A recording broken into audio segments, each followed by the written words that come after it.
Good morning, everybody. Thanks so much for joining us for this webinar. This is Jill Schwartz, and I work at American Forest, but I'm also involved with the Communications Network on the board of directors and on the leadership team for ComNetDC. And we're really thrilled to have you here today. We are at ComNetDC trying to continue with our plan for this year, despite the virus, of doing monthly gatherings, and we were going to make them small, intimate gatherings in person, but obviously we've changed course for a while. So we're glad you can be at our March gathering. We already have one planned for April. We're still choosing a date, but just to give you a teaser on it, it's going to be related to social media and what you can be doing now in this new world on the social media front. And Marjorie Garrison from M&R and agencies, some of you might know, will be the one of the speakers for that. So stay tuned for that. I also want to encourage you to give us ideas. We're open to your suggestions on what our monthly gatherings can be. And you also are welcome to lead them. So if you have any ideas, please put them in on the listserv. You can just put ComNetDC topic in the subject and I'll see it.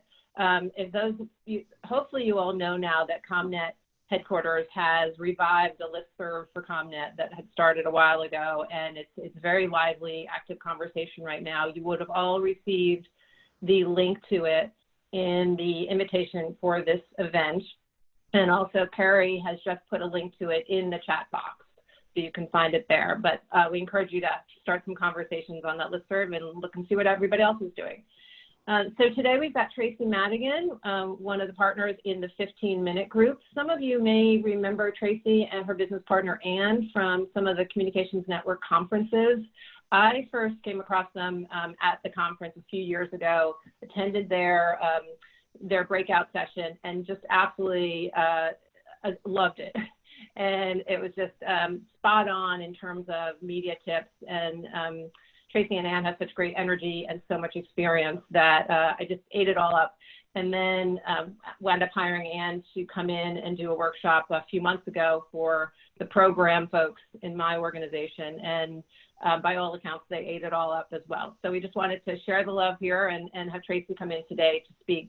Tracey will tell you a little bit more about the 15-minute group. They do media training, but tons more.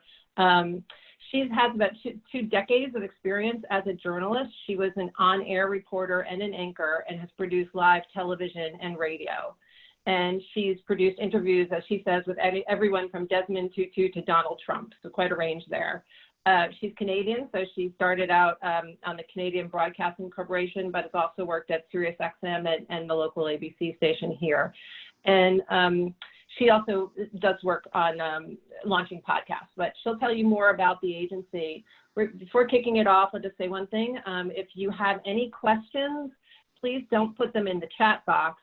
Instead, add them to the Q&A box and send in your questions throughout at any time. We will be stopping about midway through this presentation to take questions, and then we'll take questions at the end as well. So I'm going to hand it over to Tracey. Enjoy the webinar. Thank you, Jill. Thank you so much. Welcome, everybody. Welcome to my dining room table.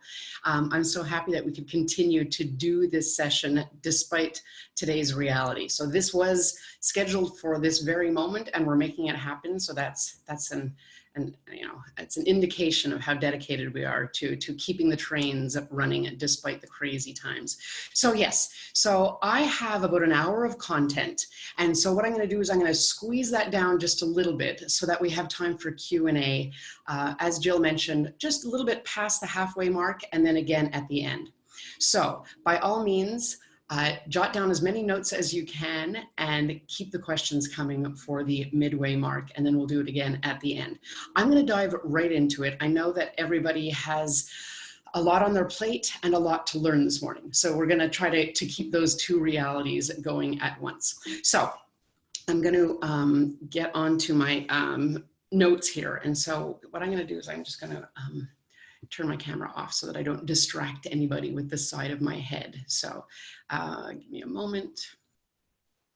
Oh, I can't turn off my camera. Okay, as Jill mentioned, I do media training because I have been a reporter in the past. And what that means is when I hear people talk, I can tell whether or not they're delivering their message in the best way possible. So with this group of people who work at foundations or nonprofits, telling your story is so important.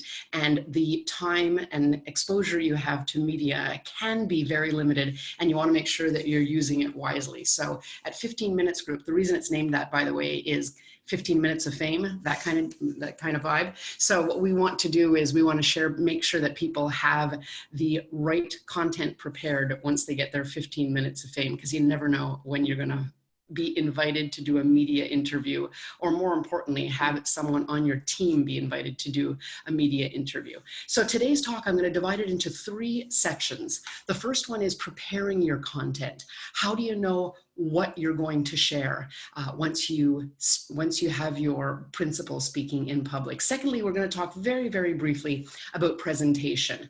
We get shallow there a little bit near the middle, because I want to tell people what they should be wearing, how they should be prepping, and now more than ever, how to do a decent Skype interview, what your settings should look at. It's really, really easy to do, and yet there are a lot of rules that are being broken.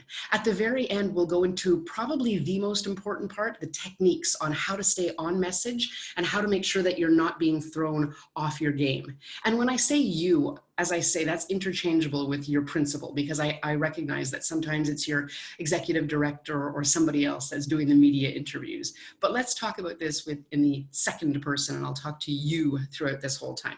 So those are the sections that we'll be dividing the talk into today. So if anybody wants to prepare themselves mentally for the content, and then, as I say, shallow a little bit in the middle, and then at the end we'll talk about techniques. So first out of the gate, I wanted to demystify the media for anybody. I know a lot of you are former media people, but I wanted to demystify reporters. And I want everybody to remember that most of the reporters are there to do the same job that you are, which is to tell a story. So if you make your message fresh, if you make it informative and memorable, they will love you for it. They're not there to give you a gotcha question. They actually want to share a message with their audience, and they want you to help them do it. So if you have your defenses off, they just have to dig even harder. And so you've got to make sure that you're in the right mindset, and that you are going to see any interaction with the media as an opportunity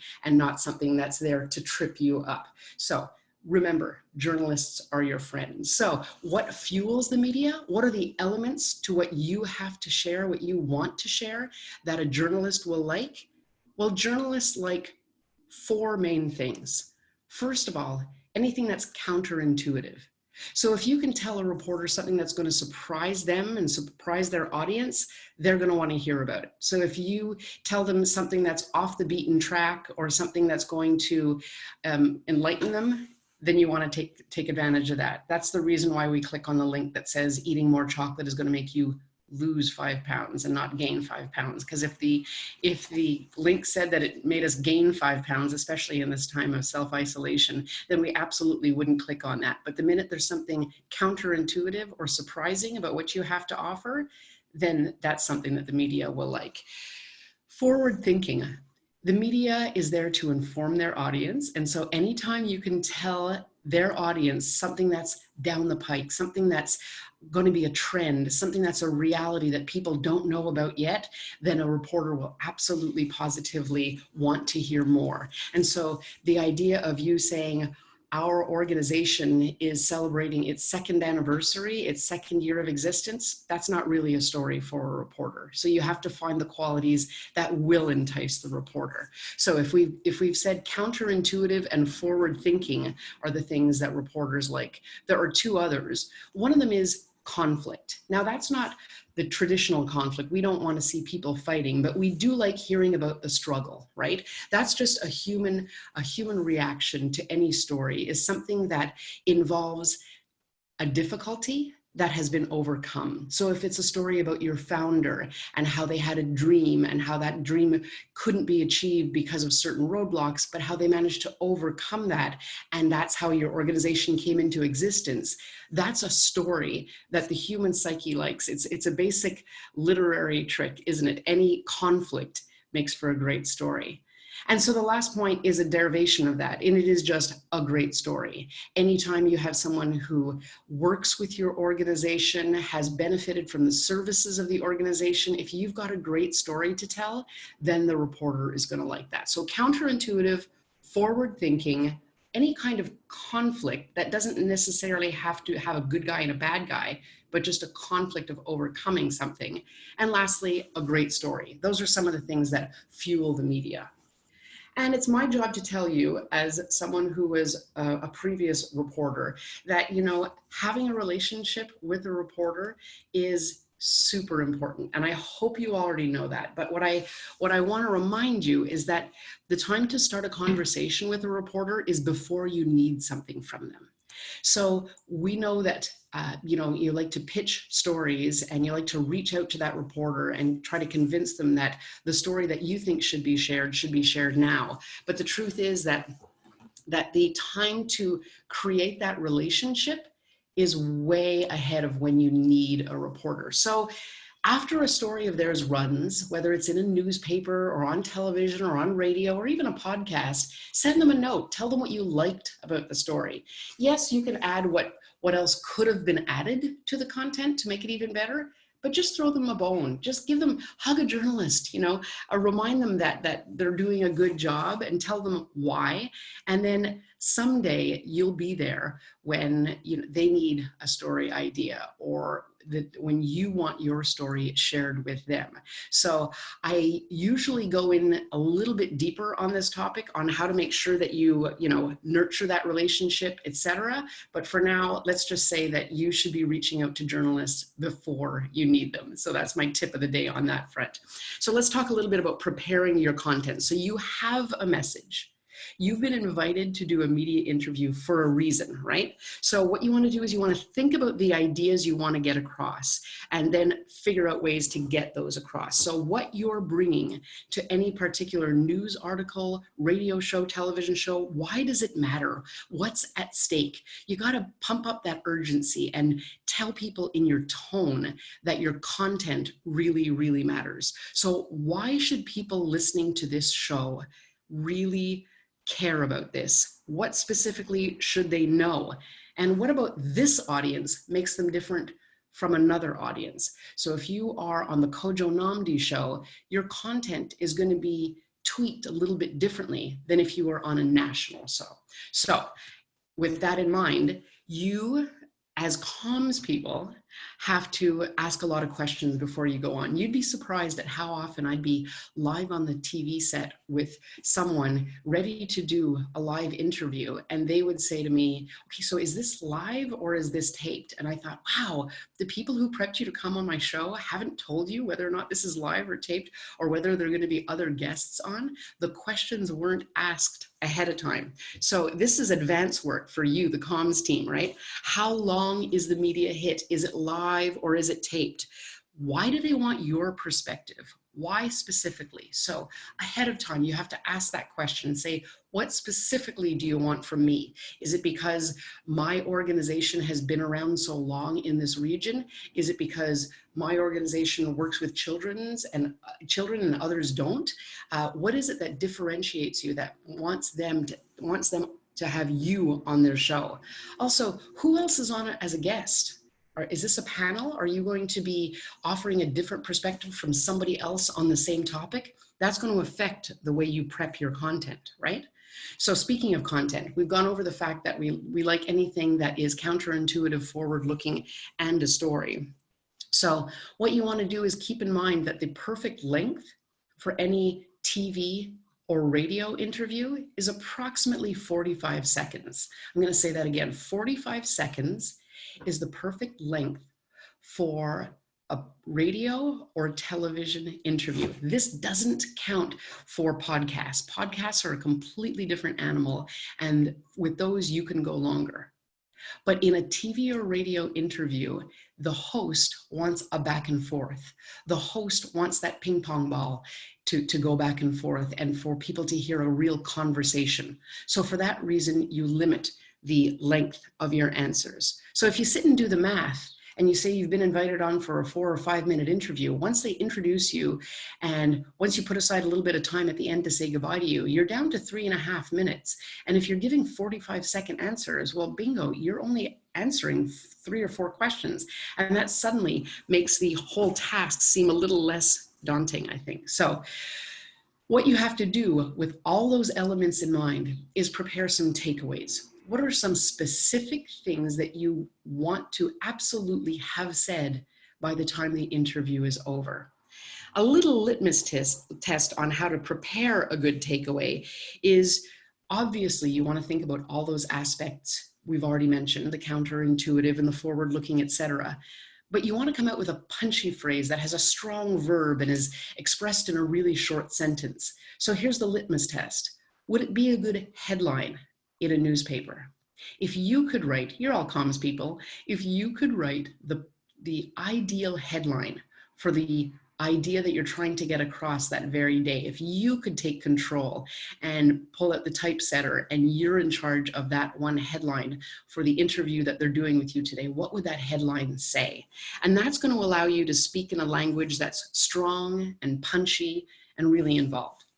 So you have to be ready to back that up with some examples.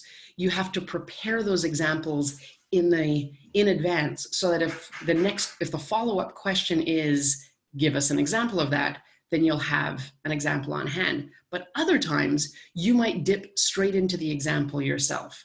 So let me show you a video. I'm going to cross my fingers that this doesn't lag too much, but I have a really good example of how someone just dove right into some examples when she was asked a question, unprompted. People having to make the choice between eating and continuing with school. They absolutely are. There's really no question. We've done so many interviews, and so have my colleagues over the many years now, and we've seen students make those choices all the time. I will see students who will say, you know, I'm so short on money that in order to buy my books this semester, it means I'm going to miss rent payments. I mean, we estimate that almost 1 in 10 of American college students have been homeless in the last year. This is very serious and very common. It can mean that a student, for example, has a medical need and therefore does not have groceries for the month. There are so many competing pressures facing these students every day, some of which, you know, ordinary Americans are also very acquainted with. But it means that they're going to have to give up on their education, and leaving it partly unfinished, where they leave in debt with no degree, is really consequential.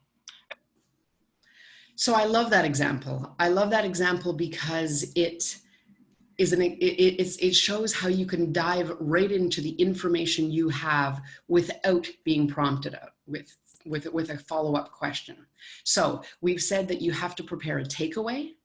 You have to prepare some examples straight up so that if you're asked, you have an answer. And sometimes even if you're not asked, you'll have an answer. Another thing is facts. You have to be prepared with some numbers, something that's going to help the audience put the message that you're sharing in perspective. Here's the most important thing when it comes to all the facts that you could be mentioning on your given topic, and it's context. Make sure that you're giving the audience context. Why are these numbers so important? If you tell us that the number of school children who now need lunches in your community is 50,000, that means nothing to us until you tell us that last year that number was 5,000. And so context is really the key when it comes to facts. Not too many numbers, and always put them in context, because you don't want to have the audience members trying to do the math or trying to figure out the relevance of what you're offering. As I mentioned before, stories. You know, they could be first-person stories. So that could be you or your executive director saying, you know, when I was researching the public's perception of this issue, I discovered that X. But it could also be a third person story. It could also be you humanizing the facts and the realities that you want to share. So for any single mother who's trying to raise children at home and that single mother has 2 jobs, imagine how today's news is hitting. So that's a third person story that is just as effective in driving home the point that you want to share. Really anything that could humanize what you're trying to get across is the key to making sure that it makes it more relatable to your audience. So you have to prepare that in advance. Now, the next example that I have for you is really for bonus points. It's really the idea of how to share an analogy. You have to prepare that in advance. Any analogy or metaphor can really, really drive your point home if you want. But you do have to prepare it in advance because you don't want to find yourself in a situation where you're winging a metaphor. This is an audio example. I've gone ahead and I've transcribed it so that you can read just how effective it was on the air. I loved this one because this is an author and he managed to get 2 different metaphors in a very short amount of time. So take a peek at this clip, take a listen to this radio clip and let me know what you think.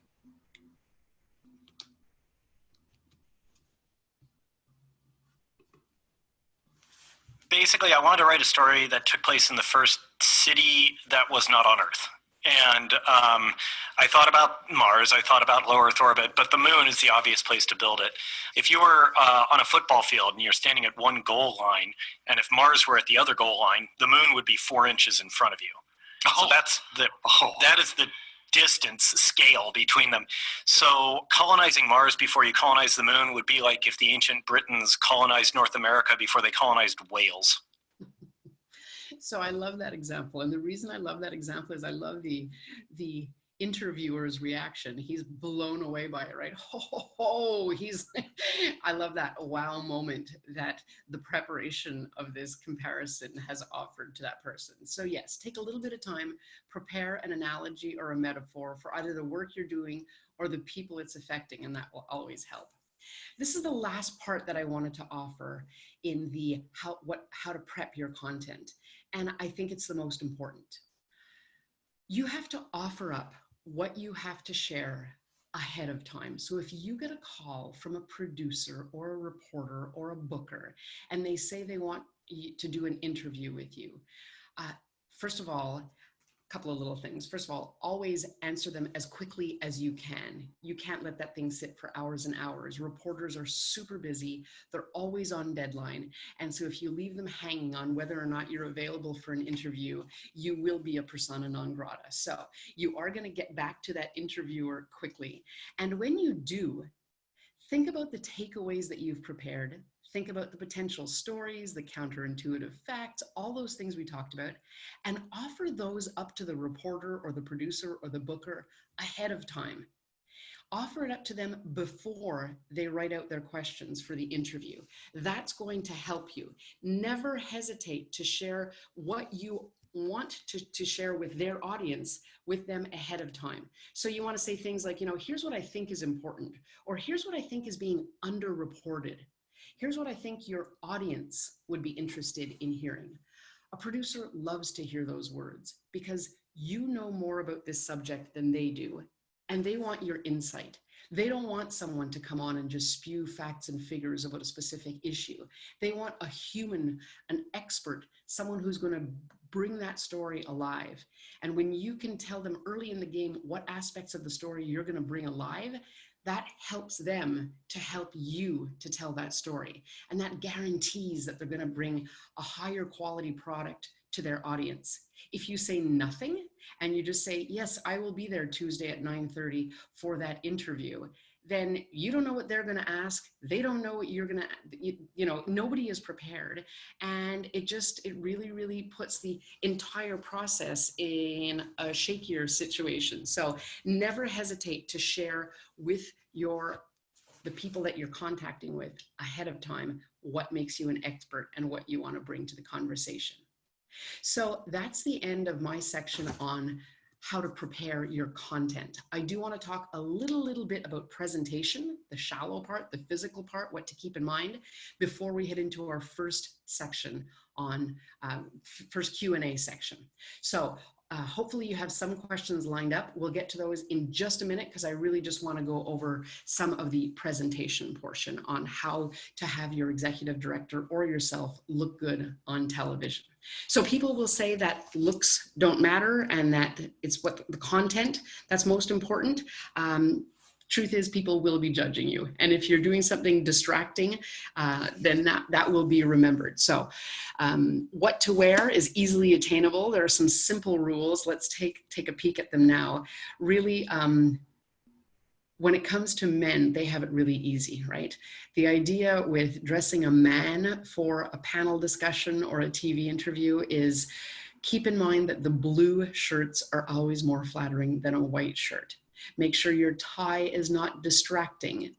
Make sure you're wearing socks that are not distracting, because sometimes if you're on a TV set, then you can see those. So really, men have it pretty easy when it comes to how to dress for television. This is a video of why you shouldn't be wearing a striped shirt on television. It's called the Moira effect, and what it is it's the camera trying to decide whether to focus on the black stripes or the white stripes, and that's why that effect happens. But really, men have it pretty easy when it comes to preparing to be on TV. They also do have to prepare to be wearing a little bit of makeup, and so that can be a bit distracting for some men who haven't done that. But besides that, they've got it easy. Now let's take a look at some women. Let's take a look at Sheryl Sandberg and the continuity or the similarity that you can see in what she's wearing in these screenshots that I've grabbed. If you notice, she's not wearing any patterns, neither big nor small. She's wearing an outfit that doesn't really make an impression one way or another. We're really just there to hear what she has to say, not to be impressed by something dazzling or distracting. And she's also wearing colors that are jewel toned. She's not wearing primary colors that can sap the color out of your face. Anytime you wear a jewel tone, so the deep purple, the deep turquoise, the deep green, that's going to be flattering to any skin type. This is why you don't wear black, because you don't know what your background is going to look like. And so you want to make sure that you're not a floating head. So never wear black. I know we all gravitate to black because we're comfortable in it, but really for television, it's a crapshoot, and you don't want to put yourself in that position. This is why you don't wear something that's skin colored. Anything that's too close to your natural skin color just kind of, it makes your whole, the coloring look kind of pale. And while we're at it, that's a little bit too much cleavage. It's a little bit distracting. So you want to make sure that you're not distracting in any way whatsoever. This is an example of what not to wear, simply because it's linen. It looks a little bit wrinkled. The necklace really doesn't say anything, and that's just not something to wear. You want something that is neater, cleaner, and really gives a stronger impression. If you're going to wear a necklace, wear a big, bold one, nothing fine, because that's going to be lost in the camera. But if you're going to wear a big, bold necklace, make sure that it's not interrupting with your microphone. You don't want something that's clinking and clanking right next to your microphone. So keep that in mind. This is a little tiny slide on makeup. If you're not a makeup person, then by all means, please just put on a shot of lipstick. That will help you make yourself look like you're prepped for television, that you actually want to be there, and that you knew you were going to be on TV that day. And so if you are going to a media outlet and they are going to be doing your makeup, be prepared to tell them what kind of makeup you usually have. Keep that in mind. I did want to include this very short section on Skype, given the fact that we're all doing these Skype conversations these days, like we are this morning. And so there are 4 main rules when it comes to Skype. Always make sure your camera is at eye level. And yes, that's going to mean stacking up your computer on a bunch of books so that the camera is right at eye level, not lower, not higher. I like to remind people that if your ceiling is in your shot, then there's something wrong. You want to go ahead and make sure that your lighting is really, really soft and really coming at you in an even way. This is an example of how not to do it. You don't want to have an overhead light. It's distracting and it's not flattering. In a perfect world, you would put your laptop up against a window so that the natural light is coming at your face. That's a nice blue light and is very flattering. And you will be lit in the most even way possible. So that's what you're going for. Shy of that, if it's a nighttime interview you're doing, put a nice soft lamp right in front of you, right at eye level, so that, and it could be on the other side of the room, but what you want is a soft light that's even. This is an example of why you don't want to be too close to the camera. You want a head and shoulders shot. You want what we call, a medium close-up. So you want to have a little bit of headroom over your head, and you want, if you were to lift your arm, to see under your arm. So right at the armpit level is where the bottom of your frame should be. This is an example of how you shouldn't be too close to your background. You have to create a bit of a distance between yourself and your background so that it just looks like you're comfortable to be there. Here's basically what you're going for. She's got nice soft lighting.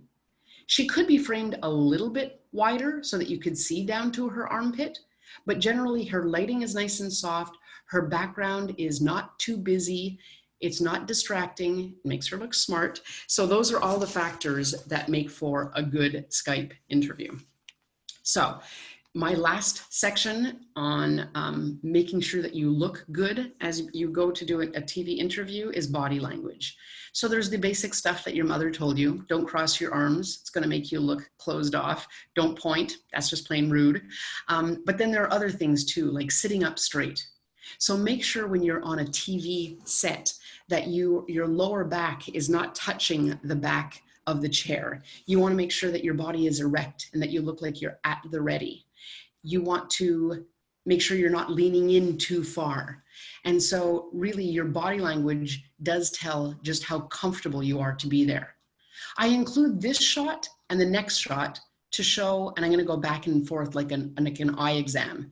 So I like to call it resting pleasant face. People ask, how much do I smile when I go on TV? Because the topic I'm talking about is not very happy. And so should I smile or not? And the answer is just be happy to be there. Just remind yourself how efficient it is and how wise it is to be sitting there on the set, sharing the information with the audience, and that'll put a little bit of a smile on your face. I do want to talk about voice control. I want to talk about the tool that you have. So if that was the physical side, I want to talk about all the tools that your voice has that you can be offering. So when it comes to making sure that your message is coming across, if you've got all the content down and you've got your presence down, you want to make sure that you're doing the absolute most with your voice and making sure that that's telling the proper story as well. How do you do that? You incorporate the 5 P's of really, really strong communicating. So the first P is kind of obvious, and that's projecting. You want to make sure that you're not mumbling, that you're not swallowing your final words, that you're not whispering, that you're not coming across as shy. Even if you are, you want to exude that kind of confidence, and that's going to come through when you project. The next one is kind of related to the third one. So there's pacing and pause. So when you're pacing in your story, you're indicating just how passionate you are about something or just how important something is. So sometimes if I tell a story and I just kind of glean through the first items, but then slow down on other items, those are the ones that are going to make you really remember them. So if I say, I'd like you to go to the store and I want you to buy milk and butter and eggs, and I want you to get brown sugar, the fact that I slowed down on that part indicates not only that brown sugar is more important than the other ones, but they also indicate that the first 3 items that I mentioned are kind of what's to be expected. And so that is a tool that everybody needs to use when they're sharing an important message with their audience, because you're using your voice to tell people what to pay attention to. So the pacing was the second P on slow and fast, but then also the pause.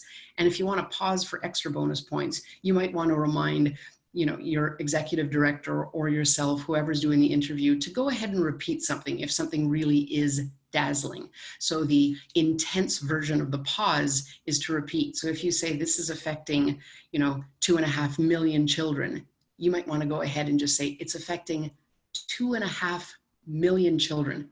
2.5 million. That's an example of how not only pausing, but also repetition will help people with that wow factor. You want to encourage them. You want to bring out that honey, did you know moment in the audience, right? Where they might go back to their spouse and say, honey, did you know that this actually affects 2.5 million children in the country? And so that's how you do that. So if those are the first 3 P's, then the next P is pitch. Now there's a TED Talk by a man named Roger Love that I recommend that you watch. His name is Roger Love, and he talks about your voice and so many other things that we can't touch on today, but I have pulled a little bit of an excerpt so that you could walk away with an example of the importance of pitch and how it sends a secondary message. So here's a clip that lasts about a minute. And again, his name is Roger Love, and I highly recommend that you watch his TED Talk. But when you speak on the same note over and over again, the listeners think they know what you're going to sound like. And when they think they know what you're going to sound like, they think they know what you're going to say. And then they disconnect from you because they figure they are way smarter than you. So you have to mix it up. You have to have melody. Do you know that most people hate, and I use that word seriously, hate the sound of their own voices when they hear it back recorded? When's the last time any of you listened to your outgoing greeting on your phone? Do you like the way that that sounds? Because most people don't. And yet that voice that you do not like is what everybody hears. Not only on the phone, when you just meet someone, that's the voice. If you don't like it, what in the world makes you think that they like it any more than you do? So let me fix your voicemail message right now and give you a hint about melody in general. We are apologizing for our names. We record this. Hi, this is Roger Love. And we go down on love. Hi, this is Roger Love.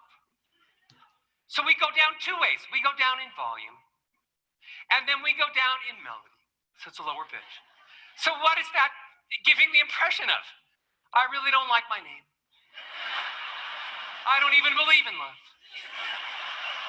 And worse than that, I'm so sad. Stop apologizing. At the very least, stay on the same note. Hi, this is Roger Love. Happy. Hi, this is Roger Love. Why do you want to make people sad? So that's an indication of pitch and how it is telling something about just how passionate we are about our topic and how, how much pressure we want to put on the audience to actually listen to what we're saying. So come across strong, and that actually leads us to the final P, which is punch. Sometimes we get partway through an answer and we feel ourselves trailing off. And when you end with a punch, when you don't let that last word just trail off, or the last idea trail off, or you don't swallow your last word like he was just showing us, that really does send a message that you own what you're saying, you are confident at the end with the end of your thought. And you know what? In live interviews or recorded interviews, it also does yourself a favor because it tells the interviewer, your audience, and yourself that your answer is finished. So when you end strong, and everybody knows you're done. So that's the end of the second section on presentation, and we've talked about content. This is where we're going to take a short break for questions before we get into some of the techniques on how to stay on message. So with that in mind, I think Jill is moderating the questions that are coming in. So Jill, anything for us?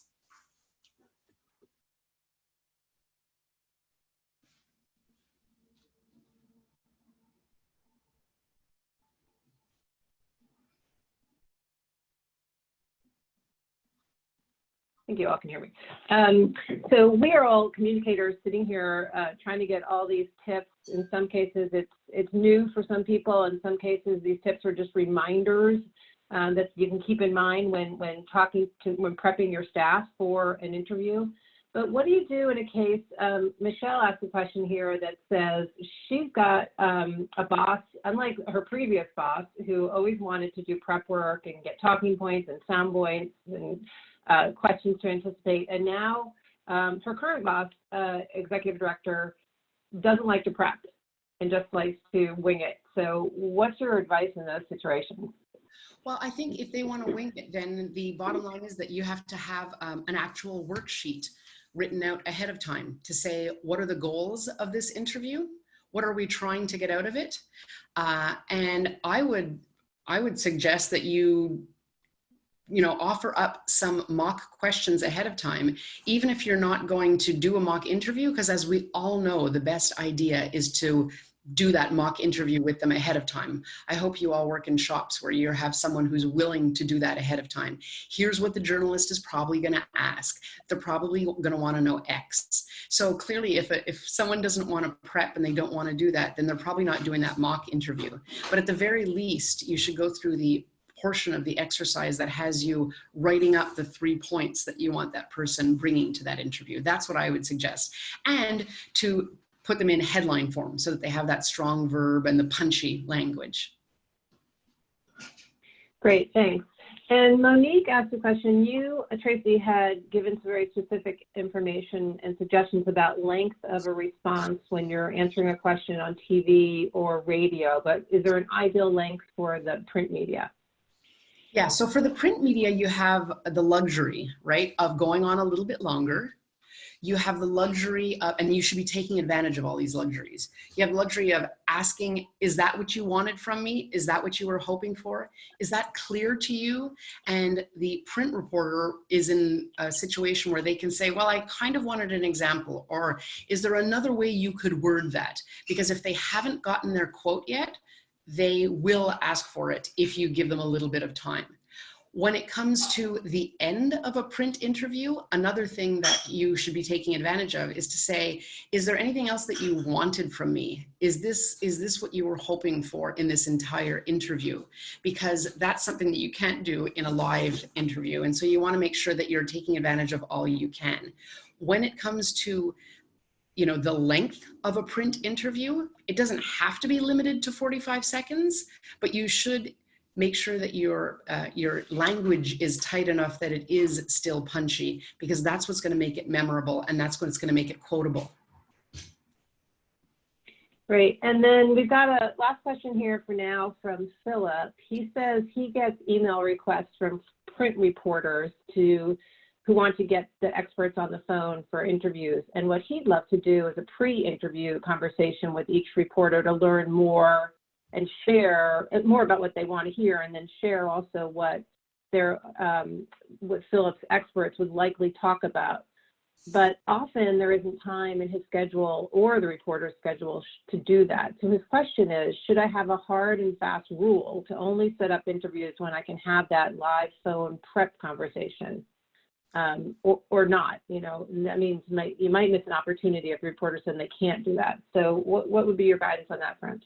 So, yeah, hard and fast rules are always kind of scary in the world of deadlines, but I would say that, if you can express to the reporter that you usually have this rule, then they will, first of all, they'll have respect for that, and they'll try to accommodate it in any way they can. So if you don't have time for that call, and neither does the reporter, then maybe in mentioning that that's your blue sky situation, maybe what you will do is the reporter will say, oh, all I wanted, although we don't have time to talk, all I wanted was I really wanted to get his perspective on the portion of the issue that has to do with X. So you'll get, because you're mentioning what your ideal is, that reporter might meet you halfway and be a little bit more specific in the pre-interview on what, in the pre-communication on what they would have wanted from the interview. Does that make sense? I think that any reporter who is asked to give you, that you're asking to give the questions in advance, any reporter who gives questions in advance is not really worth their salt, because reporters don't do that. And the reason they don't do it is not because they want to get you in a gotcha question, but because we've been trained not to do that, because interviews should go wherever they're going to go organically. But if you have time for that pre-interview, you must take advantage of it. And if you don't, by your own admission, have time to do it yourself, then you just got to make the pre-interview communication as rich as possible and get as much out of it via email. Great. I'll take one last question before going back to your presentation. And this is from Zerlene. Hope I'm pronouncing it right. And is asking, do you have some tips on offering feedback following an interview that's gone poorly or during a rehearsal while prepping your spokesperson? Oh, yes. So Zerlene would like to know, make sure not to deflate somebody. So how do you give that feedback without deflating somebody? Yes. So I do an entire session on giving feedback, and the main takeaways are this. You have to, first of all, in a really practical way, you have to make sure that you let that person speak first and say, so what did you think of that interview? Did we get what we wanted out of that interview, and allow them to speak first? You have to make sure that they're ready for that feedback. You have to make sure that they're in a place where they want to hear what you have to say about it. And then most importantly, you have to make sure that you are bringing the message from the right place. So you are not sharing feedback with that person because you want to hurt them or cut them down to size, etc. What you want to make sure is that they know that the reason you are offering feedback to them, especially critical feedback, is because you want them to get to that next level. I think the other thing that way too many people don't do is they don't watch the interview with their executive director after it has aired. A lot of people say, I don't like the sound of my voice, I don't like the way I look, therefore I don't watch my interviews. And that is scandalous, because if all those tens of thousands of people out there in TV land are watching you, then you should be one of those people. And so, yes, making sure that you're in the right mindset and in the right sharing mode on both sides of that equation before you walk yourself into a feedback situation is going to save not only feelings, but your relationship with the person. Yes. Great. Okay, we'll get back to your presentation. Just one quick thing. Somebody did ask a question about whether this webinar is being recorded and whether the recording will be made available, and the answer to both of those is yes. So back to you, Tracey. Perfect. And I'll go through this part relatively quickly so that we can get to some more questions near the end. You're all comms people. You know the importance of a declarative sentence. You know the importance of the difference between saying, well, it really does depend. On the one hand, saying something like that, or saying there are two ways this can turn out, A or B. That's the difference between a declarative sentence and a wishy-washy kind of soft answer. A technique that I love to share with people that they really, really find useful is signposting. Signposting is something that you do when you have to break the 45-second rule.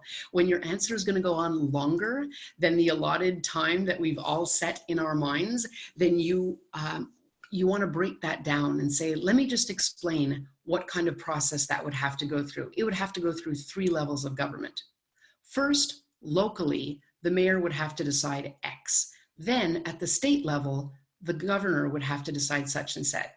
And only then, when it gets to the federal government, so that type of thing, even though mentally we feel like the answer is going on too long, it's overridden by the part of our brain that says, hold on a second, you mentioned 2 things and you said there were going to be 3, so what's the third one? So signposting is your way of breaking down a long answer just to make it more clear. Sometimes you'll do that because something is a process and you want to explain the steps in that process. Other times you want to explain different options. The next video example I have for you is a very complicated issue that an expert has managed to break down in a really palatable way, all because he signposted. So take a peek at this. And can he hold a U.S. city hostage with that threat? So we don't know for sure exactly where he's at. There's 4 pieces to this.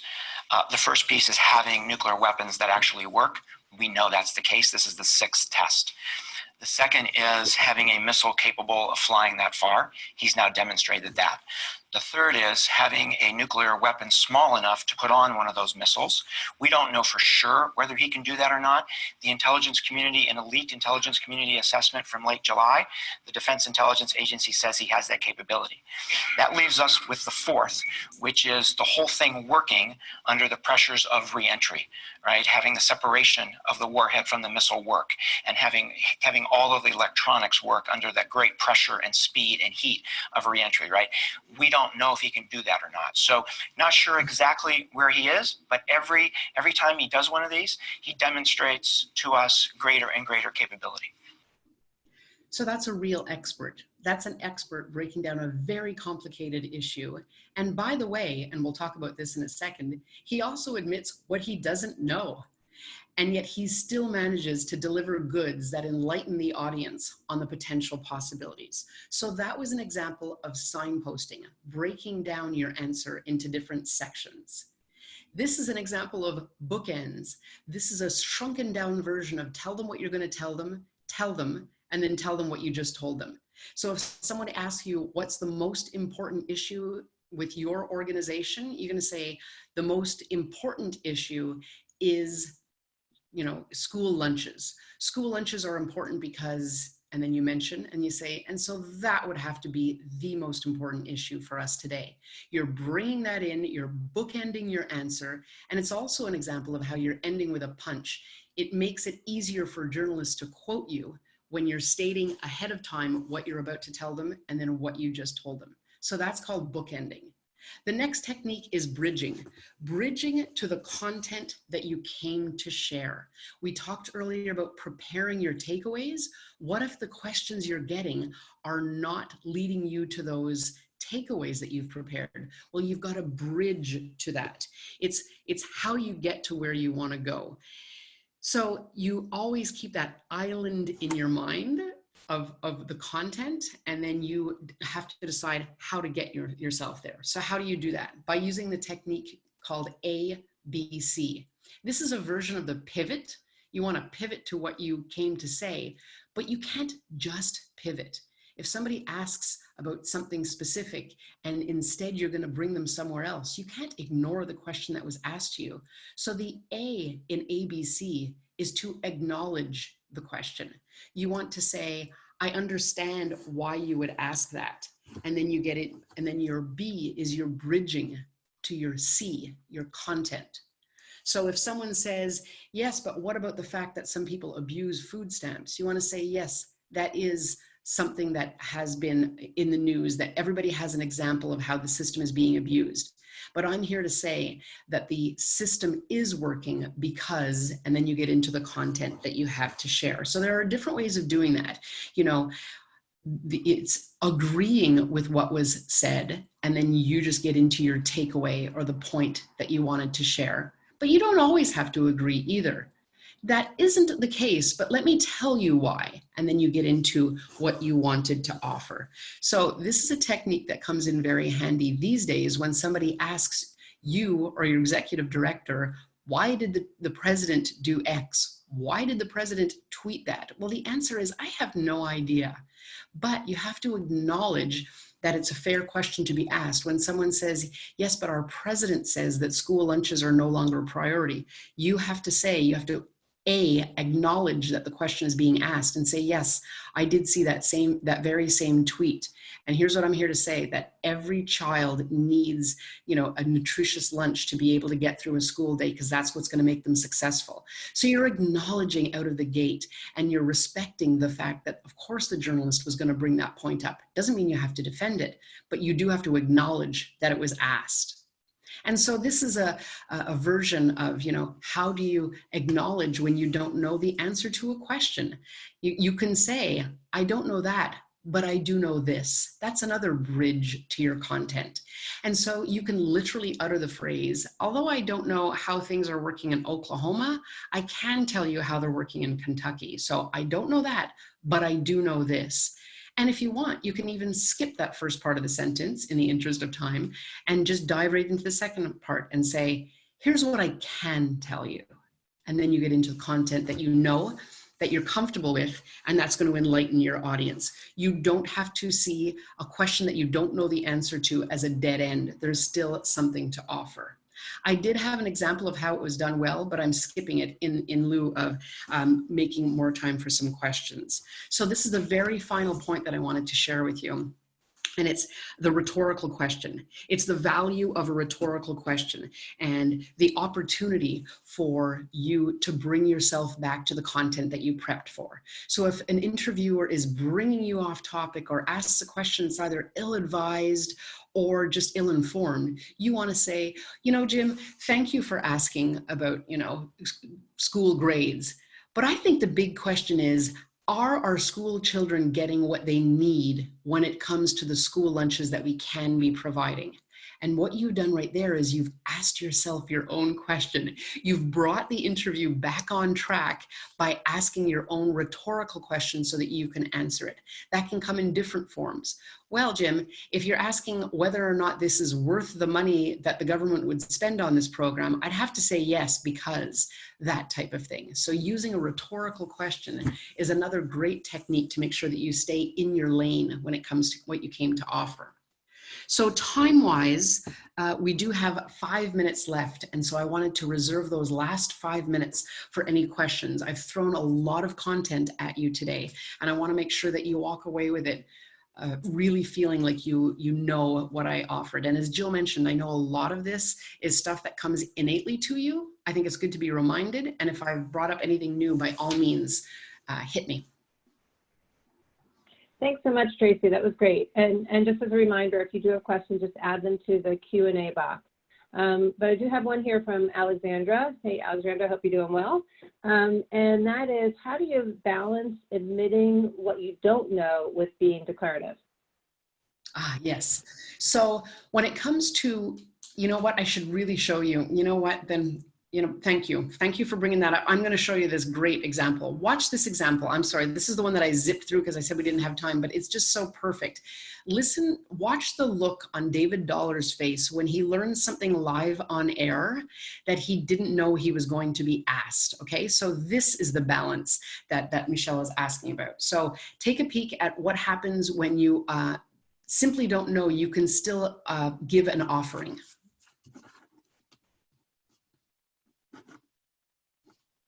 Implemented properly, then it's going to be win-win. Notable absences, David: United States, Australia, New Zealand, and Canada all declined to go, but also notable that the heads of state from Sri Lanka and Indonesia not there, and some might find that a little bit more surprising. Well, I think poor Sri Lanka has that terrible domestic tragedy they have to deal with. And traditionally, when you have a domestic tragedy like their terrorist event, you know, leadership stays home to take care of that. I'm not sure about Indonesia. I thought all 10 ASEAN leaders were supposed to be going to Beijing, so something may have happened. Indonesia is certainly borrowing money from China for infrastructure, doing quite a good job improving their infrastructure. So Indonesia is certainly involved in the program. And how big of a coup is it? So you see, that's an example of how he learned live on the air that Indonesia wasn't going, and yet he still managed to share something concrete about the country of Indonesia. And so the answer to the question, how do you balance between not knowing the answer and offering something declarative, is whatever substance you are going to offer, make it strong, make it clear, and make it memorable.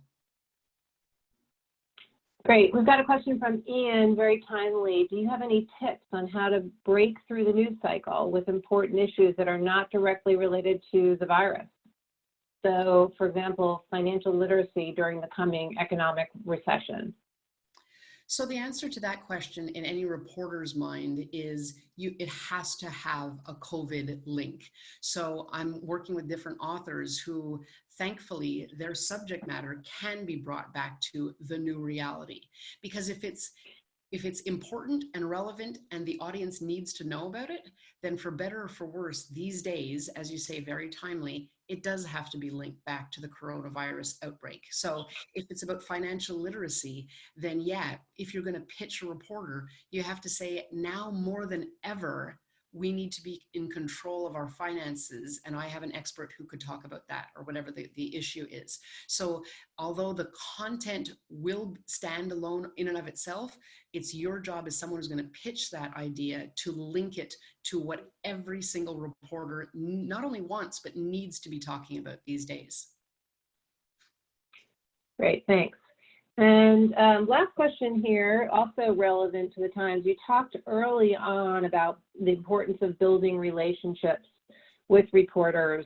And I'm just wondering, this is a question for myself actually, are reporters in the mood right now for building relationships?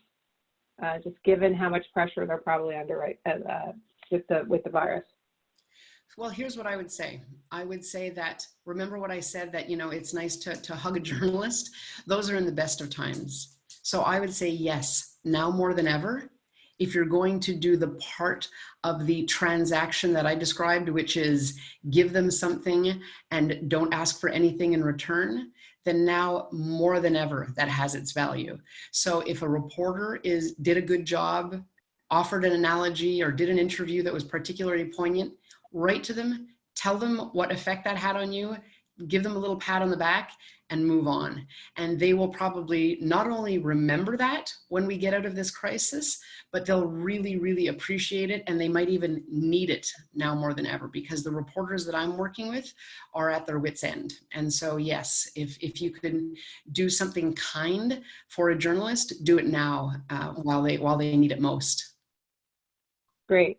Well, I think that's a great note to end on, and we're on schedule here. Hopefully you all can find a few minutes today to go hug a journalist, virtually, of course. So thanks so much, Tracey and the 15-minute group, for sharing your wisdom on all of this, and thank you all for participating on what I'm sure is a busy day. We'll be in touch soon. Take care. Thank you.